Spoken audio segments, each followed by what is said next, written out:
மறைந்த நடிகை சரோஜாதேவி மட்டுமே செய்த சாதனை. 87 வயதான பழம்பெரும் நடிகை சரோஜாதேவி வயது மூப்பு மற்றும் உடல்நல குறைவால பெங்களூர்ல உயிரிழந்திருக்காங்க.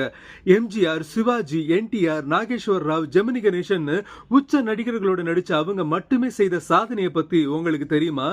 1955 முதல் 1984 வரைக்கும், அதாவது கிட்டத்தட்ட தொடர்ந்து 29 வருஷங்கள் அவங்க ஹீரோயினா மட்டுமே நடிச்சிருக்காங்க. அதாவது செகண்ட் ஹீரோயின், அம்மா, அக்கா, அண்ணி, தங்க கேரக்டர்கள் இல்லாம ஹீரோயினா மட்டுமே நடிச்சிருந்தாங்க. அந்த வகையில 29 வருஷத்துல பல மொழிகள்ல மொத்தம் 161 படங்கள்ல ஹீரோயினா மட்டுமே நடிச்சிருந்தாங்க.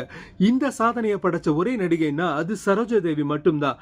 அந்த வகையில இவங்களோட நடிப்புல வெளியான அன்பேவா, நாடோடி மன்னன், கல்யாண பரிசு, பாலும் பழமும், செங்கோட்டை சிங்கம், ஓடி விளையாடு பாப்பா, பனித்திரை, தாய் சொல்லை தட்டாதே, திருடாதே, ஆடிப்பெருக்கு உள்ளிட்ட படங்கள் எவர் கிரீன். கன்னடம் கலந்த இவங்களோட தமிழ் உச்சரிப்பு இருக்கே ஸ்வீட்டா இருக்கும்.